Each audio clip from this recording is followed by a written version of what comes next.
Good morning to all Filipino in Qatar. Good morning mga kabayan.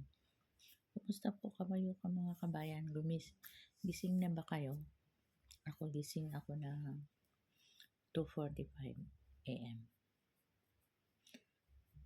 Naghintay na lang ako kung baba sila kung kumakain. Pagkatapos magligpit ako sa mga pagkain. Tapos maghugas ng plato. Tapos tulog ulit. Gising naman ng alas 9 ng umaga. Ang hirap kasi ng trabaho ng mga katulong. Sobrang pagod pero kaya naman na magtiis, laban lang lagi. Kasi pag hindi ka magtrabaho, wala ka naman isuporta sa mga pamilya mo. So, katulad ko na kung hindi ako nagtrabaho, so yung anak ko, hindi ako makapagsuporta, hindi ako makapagpatapos ng mga anak ko. Sa awa ng Diyos, may anak ako na 3 natapos sa college. May HRA management ako, 4 na taon.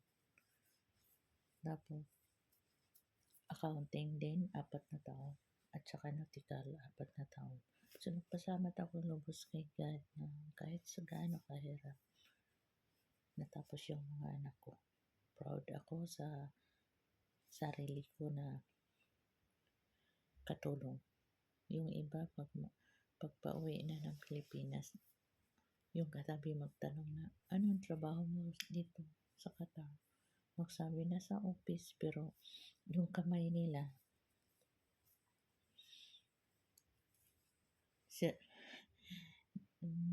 nagkakalyo-kalyo. Pero ako, kahit walang kalyo yung kamay ko, maganda namang mga kamay ko. Pero never ako nag-hide ng yung trabaho ko na sa office.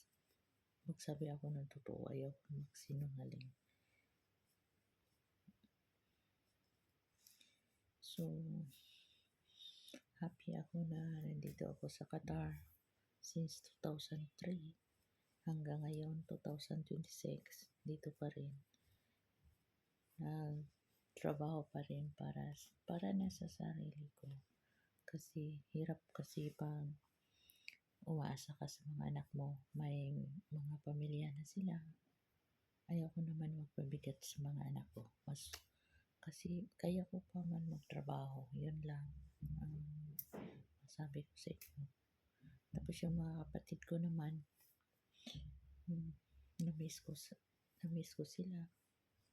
At saka, hindi naman kami hirap na pamilya kasi may niyugan kami. At